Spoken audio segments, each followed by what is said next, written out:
বাগেরহাটের প্রত্যন্ত এক গ্রাম, যেখানে আধুনিক প্রযুক্তির ছোঁয়া এখনো খুব একটা পৌঁছায়নি। সেখানে নিজের মেধা, সাহস আর অদম্য ইচ্ছাশক্তিকে পুঁজি করে এক অসম্ভবকে সম্ভব করে দেখিয়েছে মাত্র ১৬ বছরের এক কিশোর। কোনো প্রাতিষ্ঠানিক শিক্ষা বা প্রশিক্ষণ ছাড়াই নিজের হাতে মোটরসাইকেল তৈরি করে এলাকাবাসীকে রীতিমতো বিস্মিত করেছে মুজাহিদ শেখ। রামপাল উপজেলার কুমলাই গ্রামের বাসিন্দা শেখ আজিবুর রহমানের ছোট ছেলে মুজাহিদ পড়াশোনা করেছেন ৭ম শ্রেণী পর্যন্ত। তবে বইয়ের গণ্ডি ছাড়িয়ে বাস্তব জীবন থেকে শিখেছেন তিনি।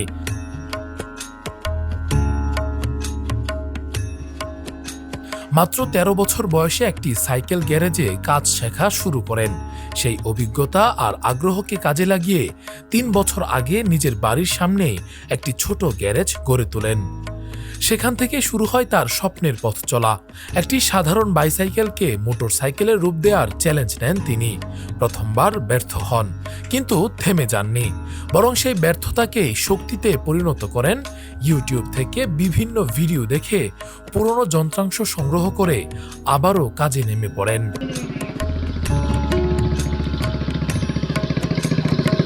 অবশেষে সফলতা ধরা দেয় তার হাতে। নিজস্ব প্রচেষ্টা আর অধ্যবসায় তৈরি করেন একটি পূর্ণাঙ্গ মোটরসাইকেল, যা দেখতে ও ব্যবহারে অন্য সাধারণ মোটরসাইকেলের মতোই। প্রথমে লেখাপড়া করতাম, তারপরে লেখাপড়া ছেড়ে দিয়ে দোকান দিছি। দোকান দেওয়ার পরে মাথায় কিছু আসলো যে ইউনিক কিছু তৈরি করার জন্য। পরে সাইকেলে একটা মেশিন লাগালে কিছুদিন চালানোর পর দেখলাম যে ওটা চলার উপযোগী না। পরে ওটা বাদ দিয়ে আমি কিছুদিন থেমে গেলাম যে আর কিছু বানাবো না, আসলে অনেক টাকা ক্ষতি হয়েছিল। পরে কিছুদিন পর আবার চিন্তা করলাম যে আরো একবার চেষ্টা করে দেখি যদি হয়। তো পরে আবারও চেষ্টা করলাম, করার পরে গাড়িটা আস্তে আস্তে তৈরি করছি। করার পরে এই গাড়িটা খুব সুন্দরভাবেই চলে, এটা কোনো সমস্যা নাই। এটা চালাচ্ছি আমি অনেক দিন ধরে। প্রায় ৭০ কেজি ওজনের এই বাইকটিতে রয়েছে ৩ ধরনের সাউন্ড সিস্টেম এবং ১ লিটার পেট্রোল বা অকটেনে চলতে পারে প্রায় ৮০ থেকে ৮৫ কিলোমিটার। সবচেয়ে অবাক করার বিষয়, গত ১.৫ বছর ধরে নিজের তৈরি এই মোটরসাইকেলে গ্রাম থেকে শহর পর্যন্ত নিয়মিত চলাফেরা করছেন মুজাহিদ, যা শুধু তার উদ্ভাবনী শক্তির প্রমাণই নয়, বরং বাস্তব পরীক্ষায় উত্তীর্ণ হওয়ার এক অনন্য উদাহরণ। গাড়িটার মাইলেজ প্রায় ৮০-৮৫ কিলো চলবে। গাড়িতে ৩ ধরনের সাউন্ড সিস্টেম আছে, সেলফে স্টার্ট, কিক নেই, সেলফে স্টার্ট উঠবে। আমাকে যদি সরকার সহযোগিতা করে, আমি আরো এরকমের গাড়ি বানায় বিক্রি করতে চেষ্টা করব। এমন উদ্যোগে মুগ্ধ স্থানীয় বাসিন্দারা।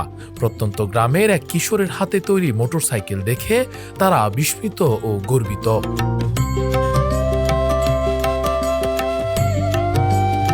অনেকে মনে করছেন, যথাযথ প্রশিক্ষণ ও সরকারি সহযোগিতা পেলে মুজাহিদ একদিন বড় কিছু করতে পারবেন। মোটরসাইকেলটা চালিয়েছি, মোটরসাইকেলটা দেখতে অবিকল সাইকেলের মতো, কিন্তু দূর থেকে দেখলে সাইকেল মনে হবে, কাছে আসলে মনে হয় মোটরসাইকেল। চালাইতে খুবই মজা আছে এবং খুব একটা কমফোর্টের সাইকেলের মতো। ও সাইকেলের গ্যারেজ করে ওটা মোটরসাইকেল তৈরি করেছে। এখন ওর যদি সরকার কোনো আর্থিক সাহায্য করে, তাহলে আরো ভালো কিছু করতে পারে। আমাদের মুজাহিদ মানে সাইকেল থেকে মোটরসাইকেল তৈরি করেছে, এটা আমাদের কাছে অনেক ভালো লাগছে। বা মোটরসাইকেলের জিনিসপত্র কিনা সেকেন্ড হ্যান্ড তাই দিয়ে ফিটিং করতে পারে কিনা, দেখার পরে ওই জিনিস আস্তে আস্তে কিনে টিনে ওর নিজের মোটিভাই হিসাবে আবার এই মোটরসাইকেল ও তৈরি করে। নিজের স্বপ্ন নিয়েও পরিষ্কার এই কিশোর উদ্যোক্তা। তিনি চান ভবিষ্যতে বাণিজ্যিকভাবে মোটরসাইকেল তৈরি করতে এবং দেশীয় প্রযুক্তিকে আরও এগিয়ে নিতে। তার এই যাত্রা প্রমাণ করে, সুযোগ সীমিত হলেও ইচ্ছাশক্তি আর পরিশ্রম থাকলে অসম্ভব কিছুই নয়। গ্রামের এক সাধারণ গ্যারেজ থেকে শুরু হওয়া এই গল্প আজ হয়ে উঠেছে অনুপ্রেরণার প্রতীক। মুজাহিদের মতো তরুণদের হাত ধরেই হয়তো একদিন বদলে যাবে দেশের প্রযুক্তি খাত।